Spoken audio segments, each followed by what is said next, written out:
Hello दोस्तों, तो कैसे हैं आप लोग।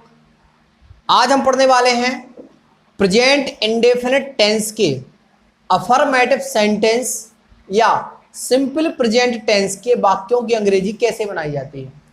तो इसके पहले हमने जो वीडियो बनाया है उसमें प्रेजेंट इंडेफिनिट टेंस के वाक्यों की अंग्रेजी बनाने के लिए जितने रूल्स फॉलो करने पड़ते हैं वो सभी हमने पिछले वीडियो में आपको बताए हैं। अब इस वीडियो में हम सीखने वाले हैं सिंपल प्रेजेंट टेंस वाक्यों की या अफर्मेटिव सेंटेंस वाक्यों की अंग्रेजी किस प्रकार से बनाते हैं। देखिए, हमें ध्यान रखना है कि यदि हमारा वाक्य प्रेजेंट इंडेफिनिट का है तो उसके अंत में, हिंदी वाक्य के अंत में ता है, ती है, ते हैं, ता हूं, ते हो, इन 5 ध्वनियों में से कोई एक ध्वनि अवश्य ही लिखी होती है तो यह वाक्य प्रेजेंट इंडेफिनिट टेंस का होता है। और प्रेजेंट इंडेफिनिट टेंस के वाक्यों की अंग्रेजी बनाने के लिए हेल्पिंग वर्ब की यदि आवश्यकता पड़े तो हेल्पिंग वर्ब डू और डज इन दोनों में से किसी एक का प्रयोग सब्जेक्ट के अनुसार किया जाता है। डू का प्रयोग या डज का प्रयोग करते हैं। और प्रेजेंट इंडेफिनिट के सेंटेंस में वर्ब का, मेन वर्ब का एम भी मतलब मेन वर्ब का फर्स्ट फॉर्म या एस फॉर्म हम यूज करते हैं। ठीक है, तो अफर्मेटिव सेंटेंस की अंग्रेजी बनाने के लिए सबसे पहले हम एक स्ट्रक्चर को फॉलो करेंगे।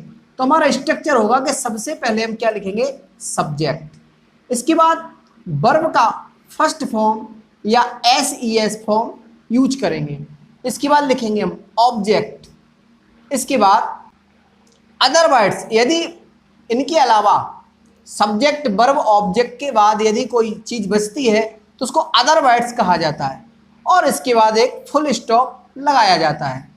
तो हम एक एग्जाम्पल लेते हैं। हमने लिखा राम प्रतिदिन रामायण पढ़ता है। अब एक सेंटेंस हमारे सामने लिखा है राम प्रतिदिन रामायण पढ़ता है। तो सबसे पहले जो हमारा काम है, सबसे पहले हमें क्या करना है, हिंदी सेंटेंस में प्रेजेंट इंडेफिनिट टेंस की पहचान का पता लगाना है। और हमारी पहचान है वाक्य के अंत में ता है, ती है, ते है, ताहू, ते हो, इनमें से कोई एक ध्वनि मिलनी चाहिए। तो हम इस सेंटेंस में देखते हैं हमें क्या क्या मिलता है। और हमारा जो स्ट्रक्चर लिखा है, स्ट्रक्चर में सब्जेक्ट है, वर्ब है, ऑब्जेक्ट है, अदर वर्ड्स हैं। तो उन सब में से इसमें क्या क्या दिया है, इन सब चीजों का हम पता लगाते हैं। तो सबसे पहले हम सेंटेंस को पीछे से देखते हैं और पीछे लिखा है पढ़ता है। पढ़ता में एक ध्वनि मिलती है हमें ता है, ता है। इस ता है से पता लगता है कि हमारा जो वाक्य है, हिंदी में जो सेंटेंस लिखा है वो प्रेजेंट इंडेफिनिट टेंस का है। यानी कि ता है से हमारी प्रेजेंट इंडेफिनिट टेंस की पहचान का पता लग गया है। ठीक है, इसके बाद हम देखते हैं कि इस वाक्य में जो व्यक्ति काम कर रहा है उसको कर्ता कहते हैं। तो रामायण कौन पढ़ता है, उसमें लिखा है राम प्रतिदिन रामायण पढ़ता है, यानी राम के द्वारा काम होता है। यानी कि यहां पर जो कर्ता है वो राम है, सब्जेक्ट क्या है आपका, राम। तो हम यहां पर सब्जेक्ट को भी आइडेंटिफाई कर देंगे। तो यहां पर राम क्या है, हमारा राम एक सब्जेक्ट है यानी कर्ता है। अब इसके बाद जो चीजें बचती हैं उनको देखते हैं। हम क्रिया को ढूंढेंगे, क्रिया कहां मिलेगी। तो जहां पर हमने टेंस की पहचान का पता लगाया है उसमें जो शब्द बच रहे हैं, इसमें बचा है पढ़। क्या बचा है, पढ़। यदि पढ़ में हम ना लगाकर बोलें तो बनता है पढ़ना। पढ़ना हमारी वर्ब है, यानी कि हमने यहां पर वर्ब का भी पता लगा लिया है। तो पढ़ना क्या है, यहां पर वर्ब। अब यहां पर 2 चीजें बचती हैं, एक तो प्रतिदिन बचता है और एक रामायण बचती है। ये दोनों में से कौन क्या है इसका और पता लगाना है। तो रामायण एक वस्तु का नाम है। कर्ता के अलावा कोई दूसरा व्यक्ति दिया जाए या कोई वस्तु दी जाए तो वो ऑब्जेक्ट कहलाता है। क्रिया का प्रभाव जिस पर पड़े उसको हम ऑब्जेक्ट कहते हैं। तो पढ़ रहे हैं तो किस चीज को पढ़ रहे हैं, रामायण को। तो रामायण हमारी ऑब्जेक्ट है। और हम सबसे सिंपल तरीका है कि रामायण एक वस्तु है और वस्तु ऑब्जेक्ट ही होगी। तो यहां पर रामायण क्या है, रामायण हमारा ऑब्जेक्ट है। अब हमें सब्जेक्ट मिल गया, ऑब्जेक्ट मिल गया, वर्ब मिल गई, पहचान भी मिल गई। अब जो प्रतिदिन है वो क्या है? तो प्रतिदिन तो पहले समय है, सबसे पहले क्या है प्रतिदिन? समय। और समय हमेशा अदर वर्ड्स में आता है। अदर वर्ड्स क्या होता है? देखो सब्जेक्ट, वर्ब और ऑब्जेक्ट, ये तीनों चीजें मिल जाती हैं, इनके बाद जो कुछ भी सेंटेंस में बचता है उसको हम अदर वर्ड्स में डाल देते हैं। तो यानी डेली हमारा जो प्रतिदिन है वो क्या है? अदर वर्ड है। इसको हम शॉर्टकट में OW लिख सकते हैं। तो राम सब्जेक्ट है, प्रतिदिन अदर वर्ड है, रामायण ऑब्जेक्ट है, पढ़ना यहां पर वर्ब है, और ता है हमारी पहचान है प्रेजेंट इंडेफिनिट टेंस की। अब हम अंग्रेजी बनाने वाले हैं। देखो कितना आसान है अंग्रेजी बनाना। सबसे पहले मीनिंग देखते हैं। राम तो राम होता है अंग्रेजी में। प्रतिदिन, प्रतिदिन को हम डेली कहते हैं। रामायण तो रामायण है, तो उसको रामायण ही लिखेंगे। और पढ़ना होता है रीड मीन्स, और ता है जो है वो पहचान है। हमने यहाँ पर मीनिंग भी लिख ली है। अब हम अंग्रेजी बनाने वाले हैं। देखना कितने आसानी से आप अंग्रेजी बनाना सीखते हैं। सबसे पहले सब्जेक्ट देखते हैं, हम स्ट्रक्चर के अनुसार चलेंगे। तो स्ट्रक्चर में सबसे पहले आता है सब्जेक्ट, और सब्जेक्ट है हमारा राम, तो हम लिखेंगे यहाँ पर राम। ठीक है। इसके बाद वर्ब का फर्स्ट फॉर्म या SES फॉर्म, वर्ब का फर्स्ट फॉर्म या SES फॉर्म हमें लगाना है। तो सबसे पहले पता होना चाहिए कि वर्ब का फर्स्ट फॉर्म लगाएं या SES फॉर्म लगाएं। इसके पहले जो हमने वीडियो बनाया था उसमें आपको रूल्स बताए थे कि वर्ब का फर्स्ट फॉर्म कब लगाते हैं और SES फॉर्म कब लगाते हैं। चूंकि हमारा सेंटेंस अफर्मेटिव है, और अफर्मेटिव सेंटेंस में हमारा सब्जेक्ट यदि एक वचन है, सिंगुलर है, हमारा जो कर्ता है जो राम है वो सिंगुलर है, एक व्यक्ति है, तो सिंगुलर सब्जेक्ट के साथ वर्ब का SES फॉर्म लगाते हैं। यानी राम के साथ वर्ब का SES फॉर्म लगेगा। और वर्ब है हमारी रीड, और रीड का SES फॉर्म क्या होता है? रीड का SES फॉर्म होता है रीड्स, तो हम लिखेंगे रीड्स। सब्जेक्ट लिख गया, वर्ब का SES फॉर्म लिख गया। इसके बाद लिखेंगे हम ऑब्जेक्ट। ऑब्जेक्ट है रामायण, तो रामायण में R कैपिटल बनाकर लिखेंगे, और यहां पर THE दा भी लगा सकते हैं, क्योंकि रामायण एक पवित्र ग्रंथ, प्रसिद्ध ग्रंथ का नाम है। तो Ram reads the Ramayan, object लिख गया रामायण। इसके बाद लिखते हैं अदर वर्ड्स, और अदर वर्ड्स में हमारा बचता है प्रतिदिन, और प्रतिदिन को अंग्रेजी में कहते हैं डेली या एवरीडे, जो भी आप लिखना चाहो, डेली। इसके बाद क्या करना है? हमें फुल स्टॉप लगा देना है। तो हमारा राम प्रतिदिन रामायण पढ़ता है, इसकी बहुत आसानी से अंग्रेजी बन गई है Ram reads the Ramayan daily. दूसरा सेंटेंस देखिए, मैंने यहां पर एक सेंटेंस लिखा, विनीत सुबह क्रिकेट खेलता है। इस सेंटेंस को हम बहुत अच्छे से समझेंगे। विनीत सुबह क्रिकेट खेलता है, तो सबसे पहले क्या करना है? हमें पहचानना है कि हमारा वाक्य किस टेंस का है, और टेंस का पता लगाने के लिए वाक्य के पीछे की पहचान, उसकी ध्वनि को देखते हैं। तो वाक्य के पीछे लिखा है ता है, ता है से पता लगा, ता है पहचान है प्रेजेंट इंडेफिनिट टेंस की, तो हमारा वाक्य प्रेजेंट इंडेफिनिट टेंस है। इस ता है को निकालने के बाद जो पहले शब्द बचे हैं खेल, उसमें ना लगाकर पढ़ेंगे खेलना। खेलना हमारी वर्ब है, क्या है? वर्ब है। इसके बाद जो खेलने का काम है कौन कर रहा? कौन खेल रहा? विनीत खेल रहा। तो जो व्यक्ति काम करे वो करता, यानी यहां पर विनीत हमारा जो है वो सब्जेक्ट है। ठीक। अब बचा है सुबह और क्रिकेट। तो सुबह तो समय है, और समय हमेशा अदर वर्ड में आता है, तो सुबह का में आ जाएगा आपका अदर वर्ड में। अब बचा है क्रिकेट, तो क्रिकेट किस में आएगा? सब्जेक्ट हो गया, वर्ब हो गया, ऑब्जेक्ट बचा है, तो क्रिकेट हमारा ऑब्जेक्ट हो गया। हमें सब्जेक्ट मिल गया, अदर वर्ड मिल गया, ऑब्जेक्ट मिल गया, वर्ब मिल गई, पहचान भी मिल गई। बस अब अंग्रेजी बनाना है। तो अंग्रेजी बनाने के लिए हम इस स्ट्रक्चर को फॉलो करेंगे। तो सबसे पहले सब्जेक्ट लिखेंगे, सब्जेक्ट है विनीत, तो सब्जेक्ट लिखेंगे हम विनीत। इसके बाद वर्ब का फर्स्ट फॉर्म या SES फॉर्म यूज करेंगे, और वर्ब है खेलना।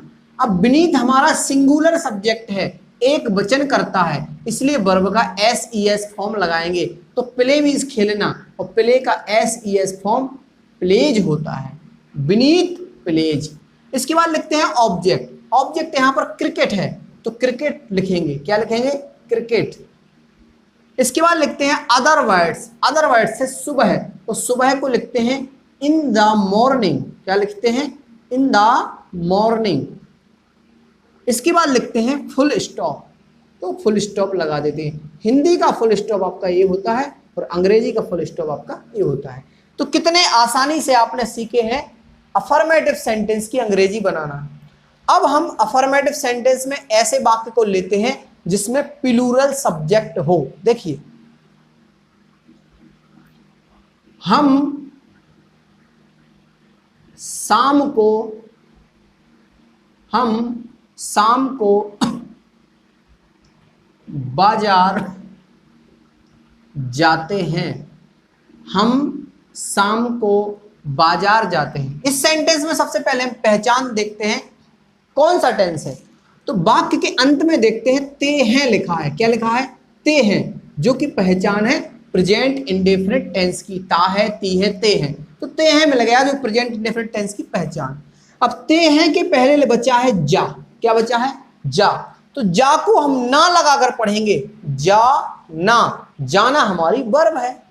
क्या है? वर्ब। ठीक। इसके बाद अब कौन जाता है बाजार? कौन जा रहा? हम जाते हैं। तो जो व्यक्ति काम करे वो सब्जेक्ट है, यानी जो जाने का काम करेगा वो सब्जेक्ट है। तो हम क्या है? यहाँ पर सब्जेक्ट है। अब यहाँ पर शाम क्या है? समय है। शाम क्या है? समय है। और बाजार क्या है? स्थान है।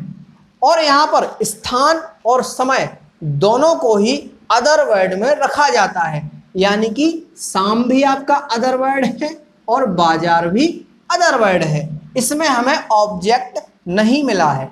तो जो चीज नहीं मिली है उसके लिए हमें कोई मलाल नहीं करना है।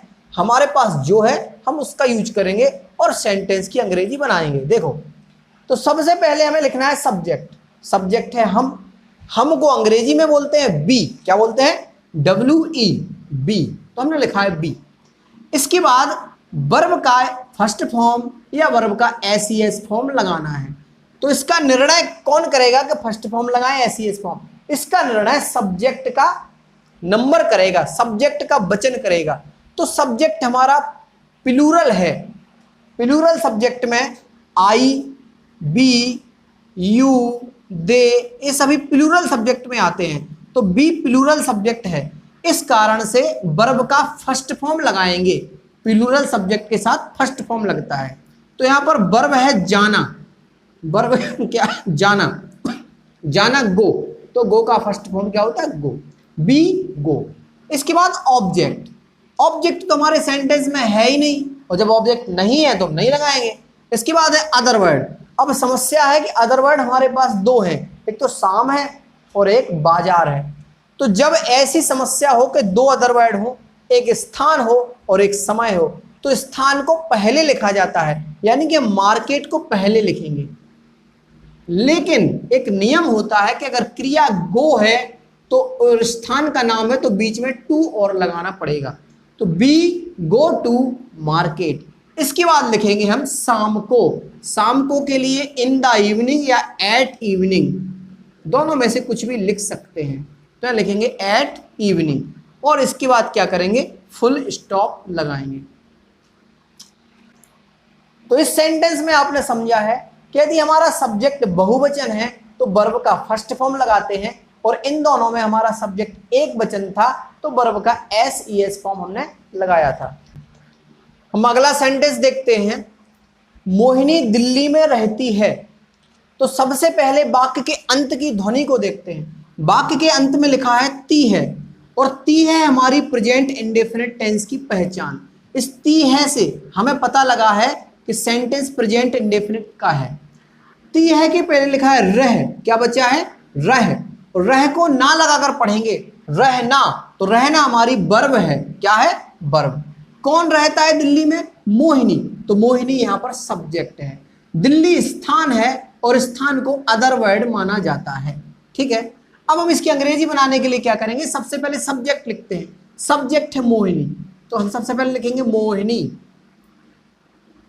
मोहिनी के बाद वर्ब का फर्स्ट फॉर्म या एस फॉर्म। मोहिनी चूंकि हमारी सिंगुलर सब्जेक्ट है, और जब सब्जेक्ट सिंगुलर हो तो वर्ब का एस फॉर्म लगाते हैं। रहना यहाँ वर्ब है, रहना होता है लिव मीन्स, और लिव का एस फॉर्म होता है लिव्स, मोहिनी लिव्स। अब इसके बाद क्या लिखते हैं, ऑब्जेक्ट। ऑब्जेक्ट इस सेंटेंस में नहीं है, नहीं है तो हम नहीं लिखेंगे। इसके बाद लिखना है अदर वर्ड्स, तो अदर वर्ड है दिल्ली में, तो इन दिल्ली। अब क्या करते हैं, जब किसी शहर का नाम लिखा जाता है तो पहला अक्षर कैपिटल बनाया जाता है, इसलिए डी को यहां कैपिटल बनाएंगे, और अंत में क्या लगाना है, फुल स्टॉप।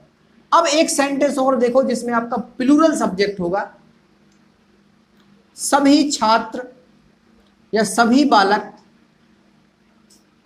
मैदान में दौड़ते हैं, सभी बालक मैदान में दौड़ते हैं। तो इस सेंटेंस में सबसे पहले हम टेंस की पहचान देखते हैं, तो इसमें लिखा है लास्ट में ते हैं, जो कि हमारी प्रेजेंट इंडेफिनिट टेंस की पहचान है। दौड़ना, दौड़ बचा है, उसको ना लगाकर पढ़ेंगे तो दौड़ना यहाँ पर वर्ब है। सभी बालक, कौन दौड़ता है, सभी बालक, तो सभी बालक कार्य कर रहे हैं, यानी सब्जेक्ट आपके सभी बालक, और मैदान आपका स्थान है जो कि अदर वर्ड में आएगा।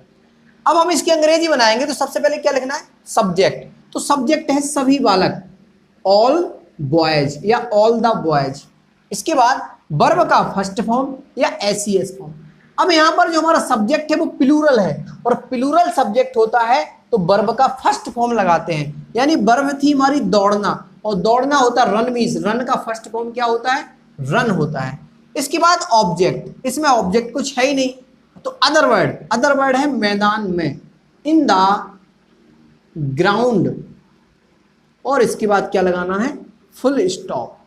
तो हमें इस बात का ध्यान रखना है सिंपल प्रेजेंट वाक्यों में या प्रेजेंट इंडेफिनिट की अफर्मेटिव सेंटेंस में, कि यदि हमारा सब्जेक्ट सिंगुलर है तो वर्ब का एस फॉर्म लगाते हैं, और सब्जेक्ट प्लूरल है तो वर्ब का फर्स्ट फॉर्म लगाते हैं।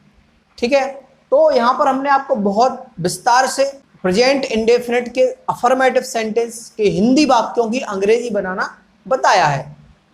आशा है कि आपको बहुत अच्छे तरीके से वीडियो समझ में आया होगा। आप लाइक करिए, कमेंट करिए और अपने दोस्तों को शेयर करिए। अगर आपका कोई डाउट हो तो आप हमें कमेंट करिए। Thanks for watching.